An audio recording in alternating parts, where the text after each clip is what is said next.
Magandang gabi pong muli sa ating lahat, sa lahat ng mga kakasama natin at makaka-join sa ating daily devotion.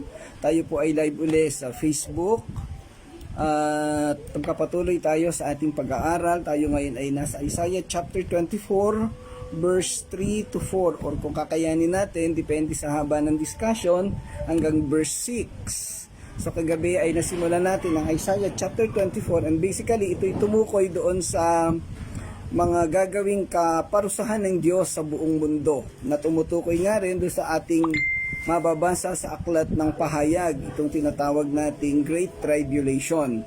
So nawa ay maka-join lahat ng ating mga kapatid. Nauna si Pastor Dennis. Magandang gabi, Pastor. So tayo po muna ay manalangin bago tayo magsimula ng ating talakayan. Samahan po ninyo ako.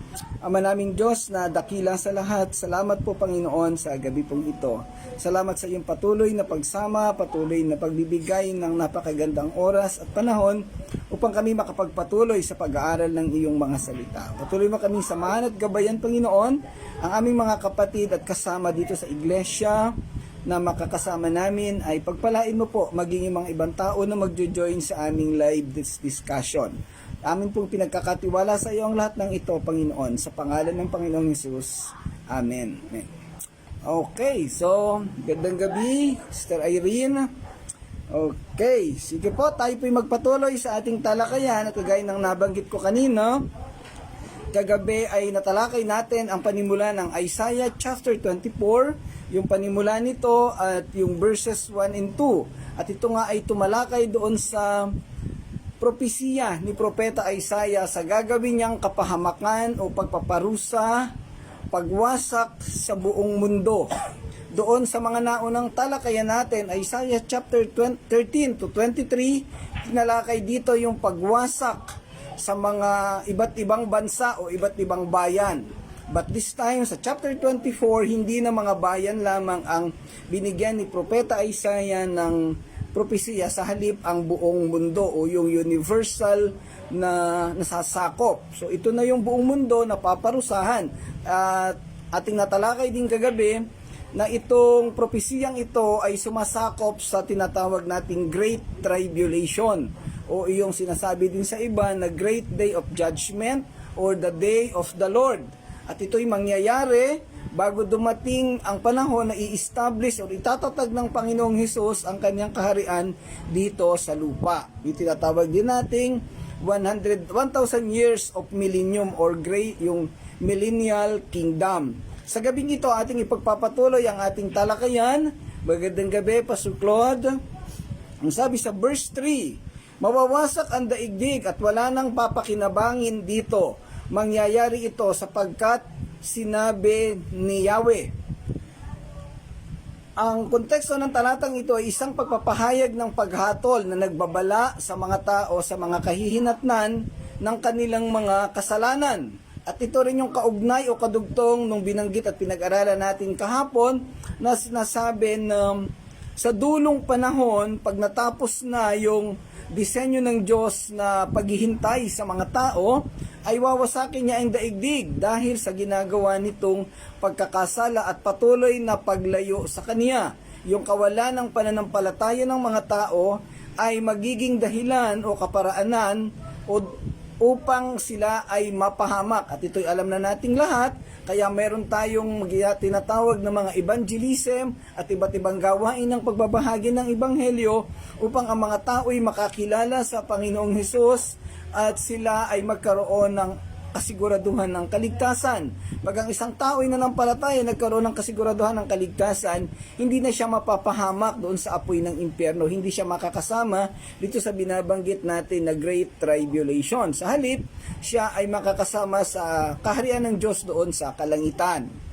Ang tema ng paghatol at ang mga kahihinatnan ng pagsuway ay isang laganap at paulit-ulit na tema sa buong aklat ng Isaiah. Ang propeta ay madalas na nagbabala o nagbababala sa mga tao tungkol sa nalalapit na kapahamakan at pagkawasak na darating sa kanila kung patuloy silang tatalikod sa Diyos at mamumuhay sa pagsuway. Ang talatang ito ay nagsisilbing paalala sa mga tao na ang salita ng Panginoon ay totoo at mangyayari. Piliin man nilang paniwalaan ito o hindi. So yung binabanggit dito, dun sa ilalim, yung huling parirala, mangyayari ito sapagkat sinabi ni Yahweh. Tuwing mababasa natin sa Biblia ito mga ganitong pangungusap, ito'y nagpapahayag ng otoridad o ng soberanya ng Diyos. Ibig sabihin, basta't sinabi ni Yahweh, mangyayari. Walang sino man ang makakapigil o makakakontrol dito. Maniwala man tayo at hindi, mangyayari ito dahil ito'y sinabi ni Yahweh. At ito'y nagpapakita ng kaniyang kapangyarihan, ng kaniyang otoridad sa maraming bagay at sa lahat ng kaniyang iniisip, ng kaniyang planong gawin. Anuman ang sitwasyon ng mundo, anuman ang level ng tao ay maaapektuhan at makakasama sa mangyayaring pagwasak na ito. Ang sentrong konteksto ng talatang ito ay at maging ang kabuuan ng kabanatang ito ay pagkagumon ng mga tao sa pagkakasala, pagsuway sa Diyos at idolatry o pagsamba sa mga Diyos-Diyosan. Si Propeta Isaiah ay nagsasalita sa mga tao ng Juda at Jerusalem na nagbibigay babala sa kanila tungkol sa kahatulan na darating sa kanila dahil sa kanilang idolatry, kawalang katarungan at moral na pagkabulok, yung tinatawag nating moral decay. Bakit nagkakaroon ng moral and spiritual decay? Dahilan sa pagkagumo ng tao sa pagkakasala. At ito'y laganap sa ating kasalukuyang panahon. Sa halip na mag-focus ang tao sa espiritualidad, kalimitan ay nagpo-focus doon sa mga material na bagay or materialistic and worldly living. Lagi nang nakatingin sa pera, sa kayamanan, mga luho ng katawan at mga kaaliwan na hindi nakapagbibigay kaluguran sa Diyos. Iyon ang nagiging focus ng buhay ng mga tao. Si Propeta Isaiah nagsasalita sa mga taga-Juda at Jerusalem. Subalit ang mensahe ng talatang ito ay universal. Ibig sabihin, sa pangkalawakan at lahat ng tao ay maaapektuhan at ang lahat ng mga mamamayan ay magkakaroon ng kaparusahan na nakalaan sa kanila. Ang pagkatiwangwang at kawalan ng laman na inilalarawan sa talatang ito ay sumasagisag sa mapangwasak na bunga ng kanilang kasalanan at paghihimagsik laban sa Diyos. Ang simbolismo ay may mahalagang papel sa pag-unawa sa kahulugan ng talatang ito. Ang lupain na ganap na walang laman at ganap na sira ay makikita bilang isang representasyon ng espiritual na pagkawasak at pagkasira na nagmumula bilang resulta ng pagtalikod sa Diyos. Okay, magandang gabi muna kay Ate Tess. I think ito'y nasa trabaho pa. At dito sa church pala, nakalimutan kong acknowledge, kasama ko dito si Angel at si Nico. Yan. Ang sitwasyon na ito na pagtalikod ng mga tao sa Diyos ay laganap sa buong Israel at sa Juda. Sa kapanahunan ng propesiya na ito, ang Israel ay kasalukuyan ng nasa pagkakabihag ng Assyria at nakakaranas na sila ng matinding kahirapan at pagkaalipin. Samantalang ang Juda ay nananatili pa sa kanilang lupain, subalit malapit na rin silang mabihag ng Babylonia. Yan. At sa kapanahunan ito, si Isaiah ay propeta sa kapanahunan na ang naghahari ay si Haring Hezekiah. Yan. At ito nga yung kaniyang alam o binibigay babala sa mga tao ng Israel. But again, sa ito ay simbolismo ng mangyayari sa mundo, hindi lamang sa kapanahunan ng Israel at ng Juda or Jerusalem, kung hindi sa ating kapanahunan ngayon pagdating ng huling panahon o yung tinatawag nating end times.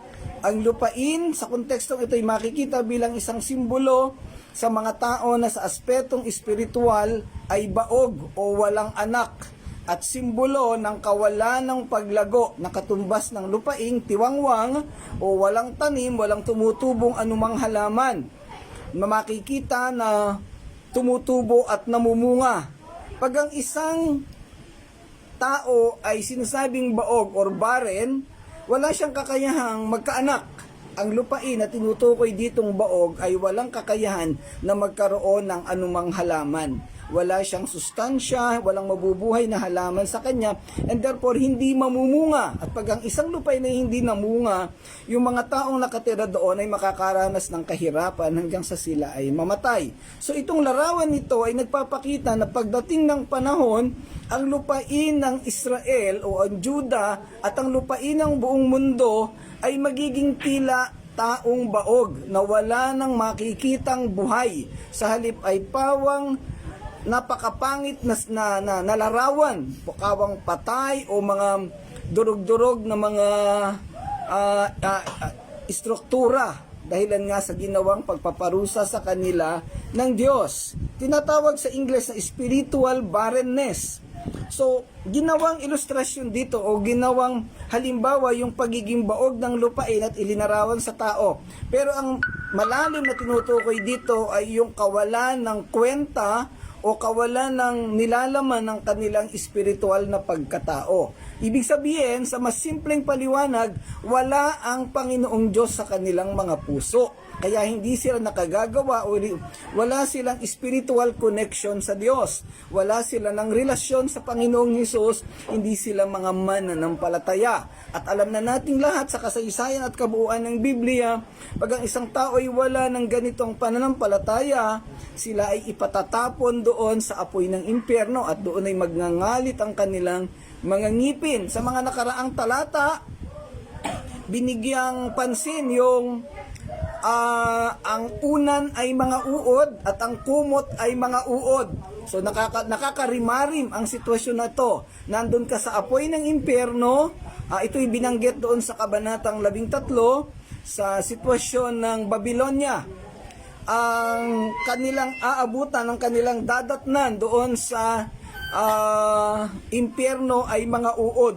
Doon sila titira at forever rin silang nakatira doon. So yun ang nakakarimarim, nakakalungkot na sitwasyon na kung saan yung mga taong pwedeng sa kasalukuyang panahon o sa panahon ng Israel o ng Jerusalem ay parang mayayaman, makapangyarihan, may otoridad, subalit nang dumating ang panahon ng paghahatol sa kanila ay nakaranas ng matinding kabigatan, kahirapan at pagpaparusa. Itong simbolo na to ay ginamit o ipinakita doon sa chapter 13 sa kalalagayan ng Babylonia nang sila ay bumagsak sa Persian government at sila ay pinarusahan din ni Yahweh. Ang paniralang sapagkat sinabi ni Yahweh na banggit na kanina ay nagbibigay diin sa otoridad at katiyakan ng paghatol na darating. Ito ay nagsisilbing paalala na ang salita ng Panginoon ay totoo at hindi basta-basta. Hindi ito simpleng salita lamang na binanggit ni Propeta Isaiah. Sa halip ito'y may malalim na kahulugan at ito'y mangyayari. Dapat dinggin ng mga tao ang babala at manumbalik sa Diyos bago pa maging huli ang lahat. Ang talatang ito'y nagsisilbing salamin ng mas malawak na tema sa Biblia ng mga kahihinatnan ng kasalanan. Anumang mali, anumang kasalanan na ginawa sa Panginoong Diyos, mayroong mga konsekwensya at mayroong resulta, mayroong karampatang kaparusahan. At sabi nga doon, ang bunga ng kasalanan ay kamatayan sa Roma chapter 6 verse 23. Sa buong Biblia, maraming mga halimbawa ng paghatol at pagkawasak na nangyari bilang resulta ng pagsuway at paghihimagsik laban sa Diyos. Ang talatang ito ay isa lamang sa maraming babala sa buong Biblia tungkol sa mapanirang kalikasan ng kasalanan at ang pangailangan para sa pagsisisi at pagsunod. Doon nga sa simula sa kabanatang 13 hanggang 23, inisa-isa doon ni Propeta Isaiah ang kaniyang mga babala sa iba't ibang bansa na nagre-represent sa mga Gentile nations. Nagsimula sa Babylonia, and then ang Ehipto, ang Cush o ang Ethiopia, and then ang Moab, and then ang pinakahuli nating tinalakay yung Sidon at yung Tiro, at kasama rin ang Jerusalem. So, matapos isa-isahin doon, ito'y ipinapakita na mangyayari ang propesiya ng pagkapahamak ng mga tao o pagkawasak sa kanilang lugar. Ang isang very fresh siguro sa ating memorya, itong nangyari sa Tiro or sa Tyre at sa Sidon, mga lugar na sa kasalukuyang panahon ay sakop ng bayan ng Lebanon. Ito ay isang napakamakapangyarihan at mayamang bansa or syudad sa Phoenician region, sa baybayin ng dagat Mediterranean or Mediterranean Sea.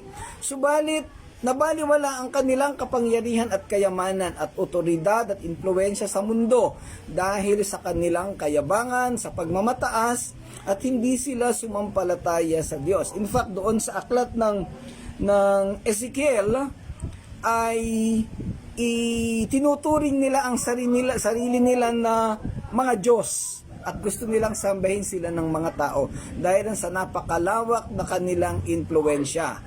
Paano sila nagkaroon ng impluensya? Yung ating tinalakay doon sa nakalipas na kabanata, dahil yung mga produkto ng Phoenician region at ng iba't ibang bayan sa kanilang paligid ay ibinababa doon sa kanilang daungan at ito idinidistribute.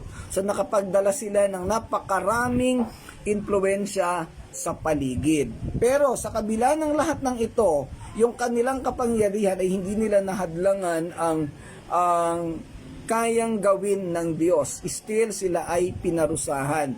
At kagaya ng mangyayari sa mundo, yung kanilang mayamang lupain nung bandang huli, ayon sa propesiya, ay mawawalan din ng mga tao. Sa halip, ang matitira na lamang doon ay mga ligaw na hayop na makikikain na lamang ng kanilang mga halaman. Wala na yung magagandang istruktura, wala na yung kayamanan. Okay, magandang gabi uli kay Gani sa pamangkin ni Mrs. sa Tagkawayan, Quezon. Okay, sa pagtatapos, ang talatang ito ay nagsisilbing isang makapangyarihan at mapanlinlang na paalala ng mga kahihinatnan ng pagsuway at paghihimagsik laban sa Diyos. Ito ay nagsisilbing babala sa mga tao ng Juda sa paghatol na gagawin sa kanila ng Panginoon. Ang pagkawasak at kahungkagan or emptiness o yung tinatawag din natin na desolation, para yung word na deserted, ay mangyayari sa buong mundo pagdating ng panahon. So kung ating mababasa yung binabanggit doon sa Revelation simula I think chapter 6 o hanggang pababa, ay kaawa-awa ang kasasapitan ng mundo. Na kung mai-imagine mo yung mangyayaring kapahamakan, iyon mismo ang nilalarawan din sa kabanatang ito. Ito'y isang tawag ng pagsisisi at paalala sa mga tao at pagbabala ng pangangailangan ng pagsunod at katapatan sa salita ng Panginoon.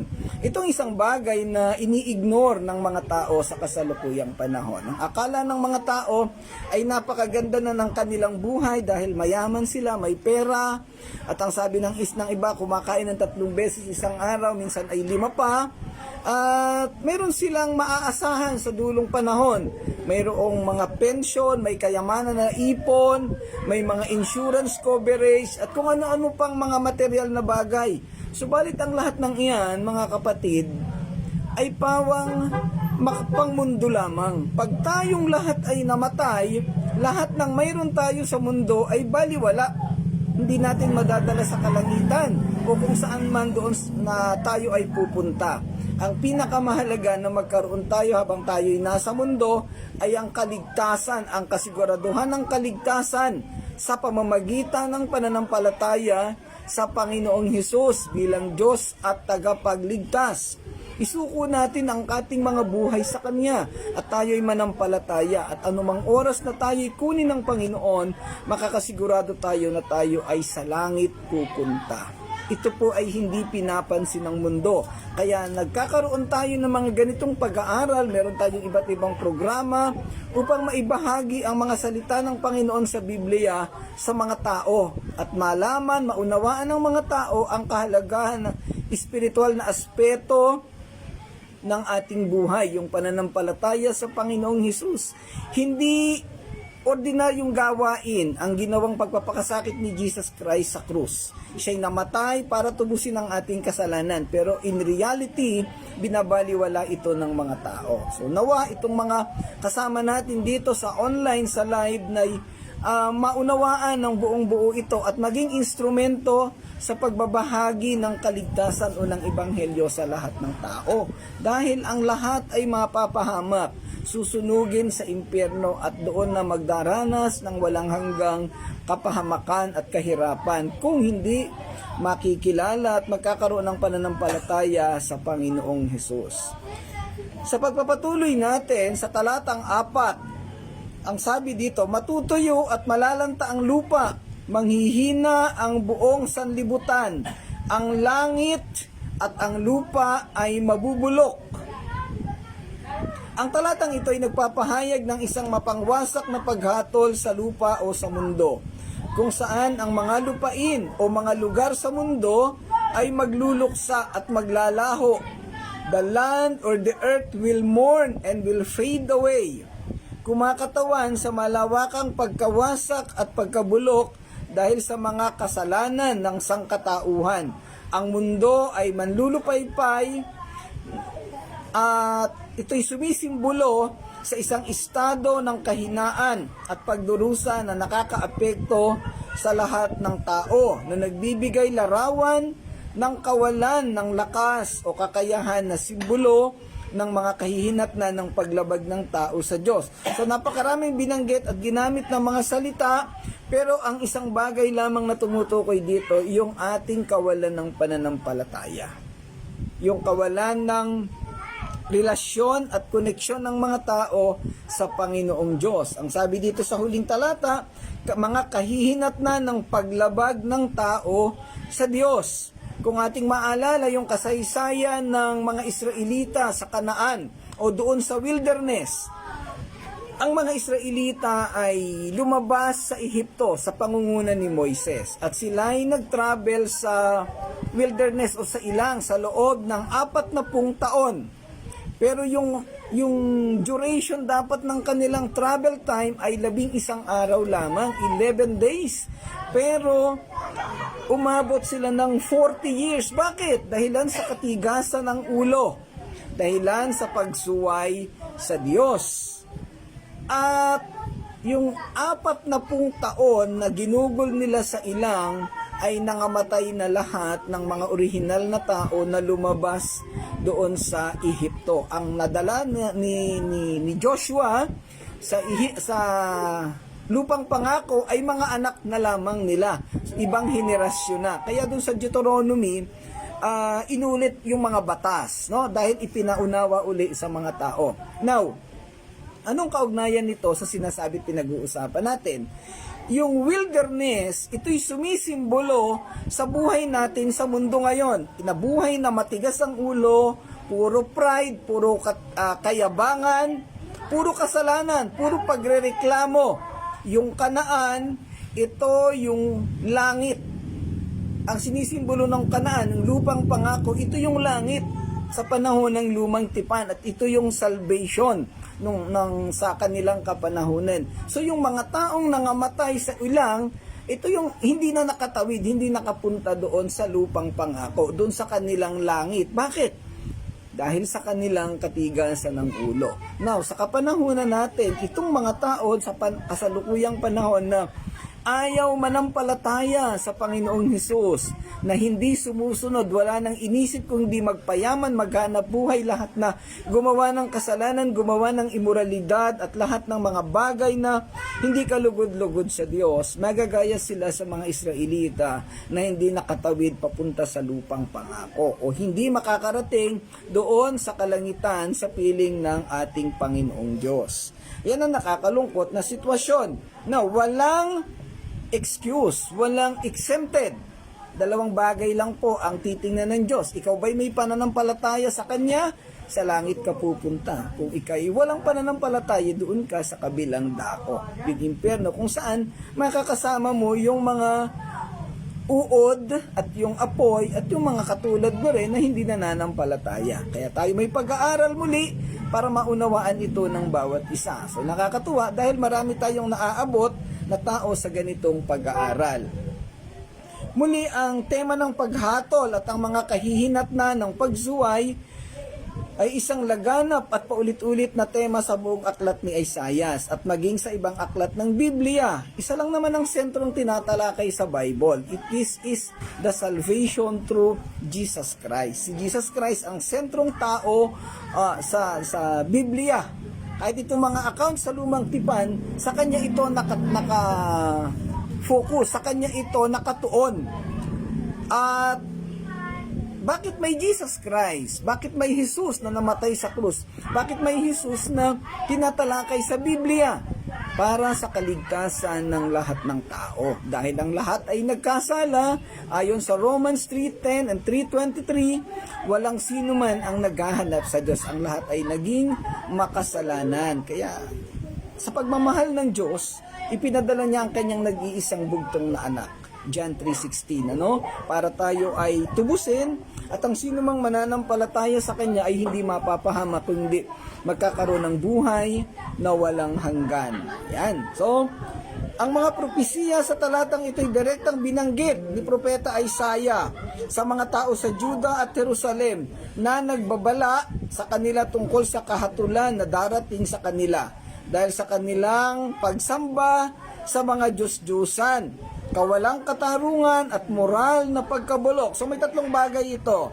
Spiritual idolatry, pagsamba sa Diyos-Diyosan,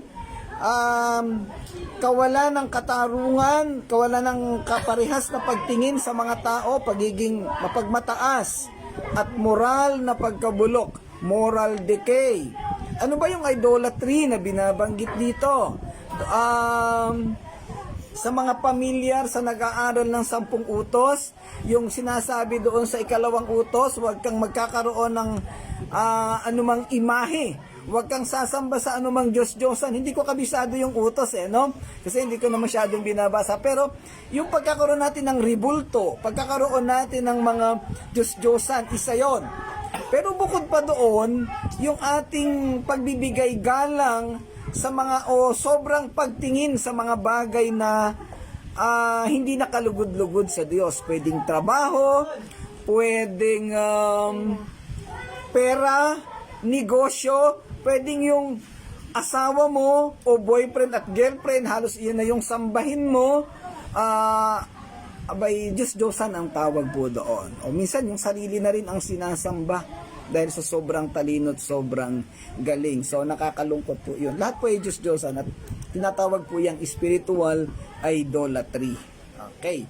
So balit, bagaman at direktang para sa Juda at Jerusalem, ito rin ay para sa mga tao sa kasalukuyang panahon.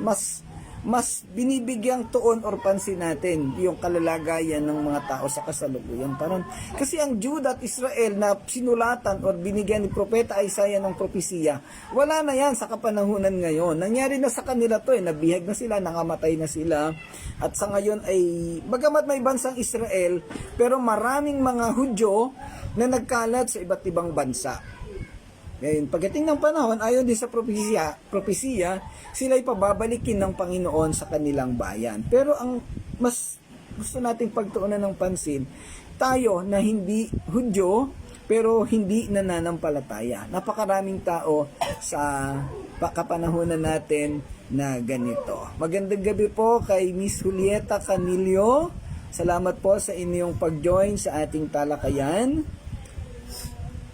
Ang lupain na ganap na walang laman at ganap na sira ay makikita bilang isang representasyon ng mga resulta ng pagkawasak at pagkasira ng resulta ng pagtalikod sa Diyos. Ang lupain sa kontekstong ito ay makikita bilang imahe ng mga tao na nawawalan ng pananampalataya sa Panginoong Diyos at yung pagkasira ng kanilang mga lupain o ng kanilang koneksyon sa Panginoon. O yan, nandiyan na po yung ating principal, si Ate Jane Edhan. Nagkapakabait po kayo dyan.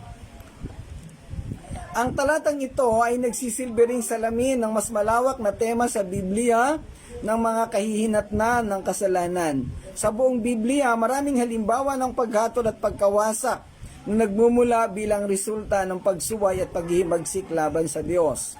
Ang talatang ito kay Isaiah ay isa lamang sa maraming babala sa buong Biblia tungkol sa mapanirang kalikasan ng kasalanan at ang pangangailangan para sa pagsisisi at pagsunod. Throughout the years, simula sa panahon pa ni Eva at ni Adan, ang kasalanan ay wala nang ginawa kung hindi manira.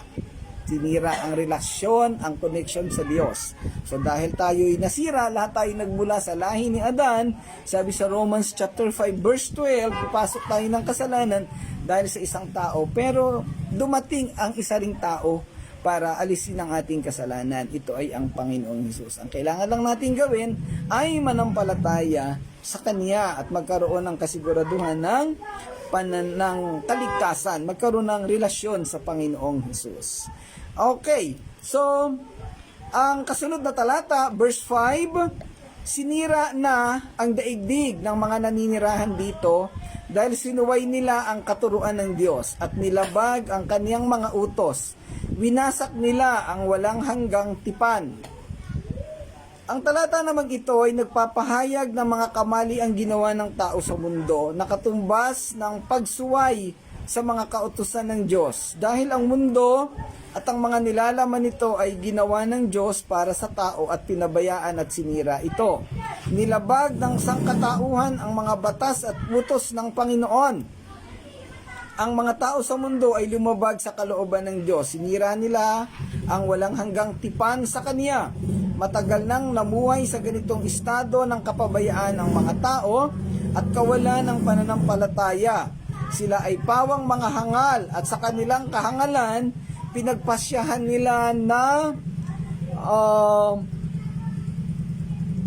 walang Diyos na nagmamalasakit sa kanilang pamumuhay. Awit chapter 14 verse 1 and chapter 53 verse 1. Okay, kanina po may dumating na principal, ngayon may dumating naman pong teacher, si Pastor Carl Anaban from Mindoro, no? Ayan po, magandang gabi po sir and ma'am. Okay, ang tema ng talatang ito ay nakasentro sa karumihan ng lupa dahil sa kasalanan at pagsuway ng mga naninirahan dito.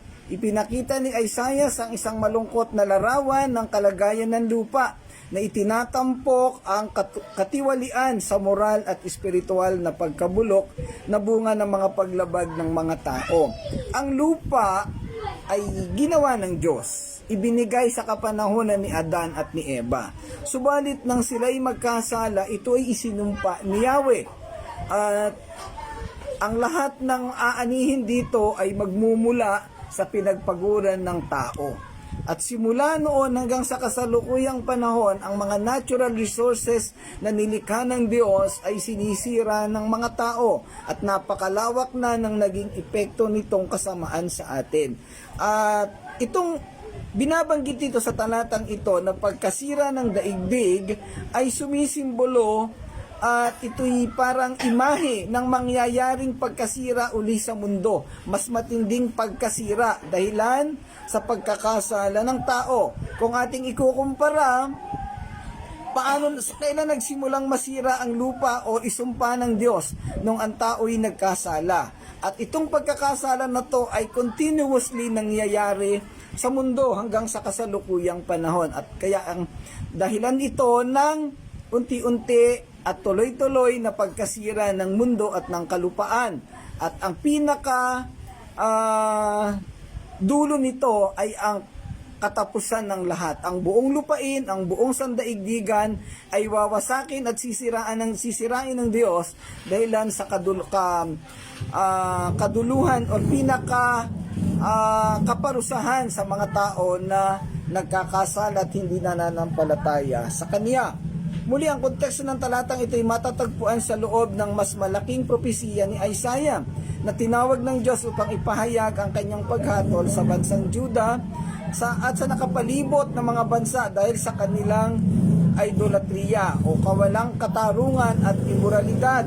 Ang isang nakakatakot at isang pangit na sitwasyon sa mundo, yung immorality na nangyayari, yung pakikipagrelasyon sa ibang mga tao nang hindi naaayon sa kautusan ng Diyos. Yung LGBTQ na nangyayari sa kasalukuyang panahon, lalaki sa lalaki ay nagiging mag-asawa, babae sa babae, hindi na kontrolado at hindi na nasusunod ang kalooban at kaparaanan ng Diyos. Yung disenyo ng Diyos na kagaya ng tinalakay natin kanina sa ating worship service ay hindi na nasusunod. Masyado nang naging liberal ang mga tao. At mayroon pang mga susunod na batas na dinidevelop sa Senado ang ating mga legislator na ang pinupunto o tinutumbok ay pagkalat ng imoralidad.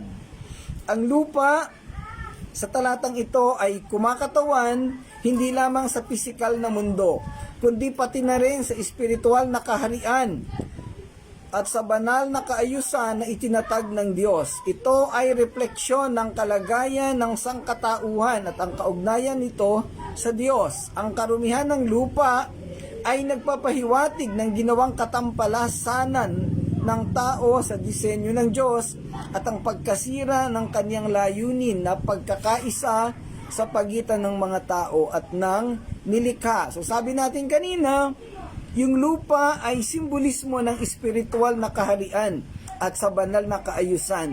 Ang ating pisikal na katawan, ang ating pisikal na pagkatao ay nilikha ng Diyos. Subalit ito'y ating dinumihan dahil sa ating pagkakasala. At syempre, ang ating espiritu at kaluluwa ay kasama dito. At ito yung tinatawag natin na malaking pagkasira sa nilikha ng Diyos. Isang malaking bagay na ginawa natin bilang pagre-rebelde sa Diyos, yung ating pagkagumon sa kasalanan. At ito'y kalat sa napakalawak na iba't ibang lugar sa mundo.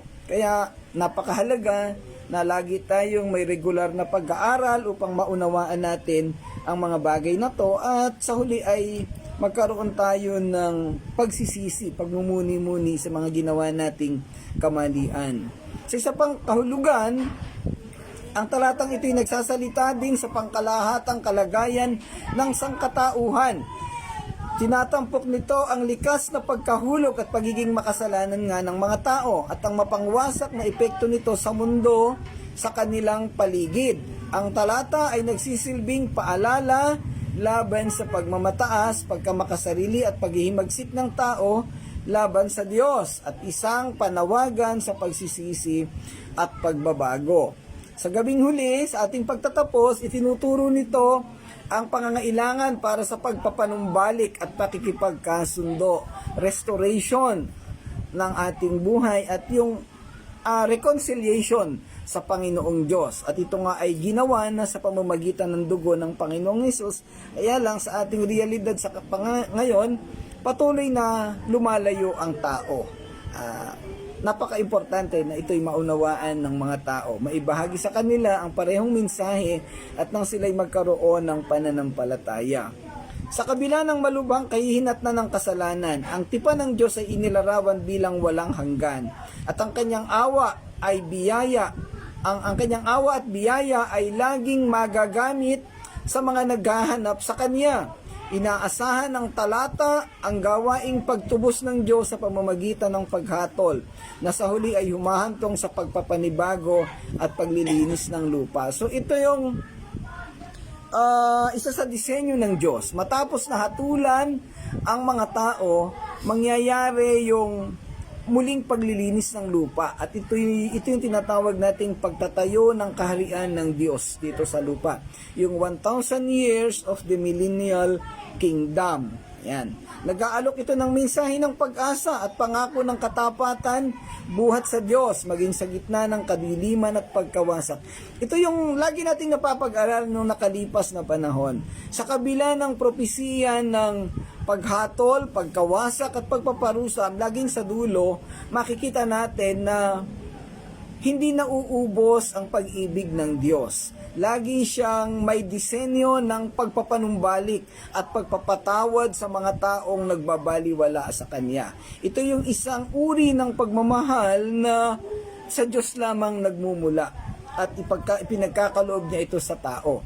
Ang isang kondisyon lamang ay ang pananampalataya, ang pagsunod sa Kanya, ang pagpapanumbalik, yung tunay na pananampalataya sa Panginoong Hesus. So, iyon po ay napakagandang reminder para sa ating lahat na nakikinig dito at nakakapanood. Pwede nating ibahagi ito sa ibang mga kaibigan natin na wala pang relasyon o pananampalataya sa Panginoong Hesus. At patuloy lang po tayong mag-aral ng Kanyang salita. Available ang Bible kahit saang lugar, kahit anong version ito, kahit anong klaseng Bible na andon at iisa ang mensahe nito. Christian Bible ang tinutukoy po natin, iisa lang ang mensahe. Ito yung kaligtasan natin sa pamamagitan ng pananampalataya sa Panginoong Hesus. So yan lang po, maraming salamat. Hanggang dyan lang po ang ating talakayan sa gabing ito. Bukas ay ipagpapatuloy natin ito sa talatang 6 at dire-diretso po tayo hanggang sa matapos natin ang buong Biblia.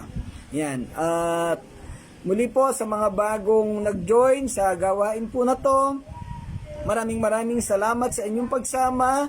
Nawa ay maka-join kayo lagi sa ating talakayan at patuloy na makapagdagdag ng karunungan. Salamat sa mga kasamang pastor na kasama natin dito, mga kaibigan.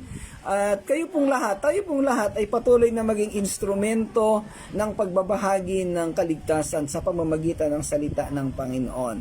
Salamat sa mga taga-Touching Lives na nakakonekta at patuloy na sumusuporta sa ating gawain. Pagpalain kayong lahat ng Panginoon. Salamat dito sa church, si Kuya Bob, si Angel at si Miko kasama natin ngayon dito.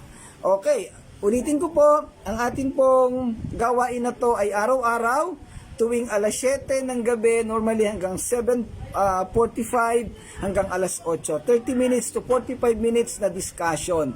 At ito po ay araw-araw nating ginagawa through Facebook Live.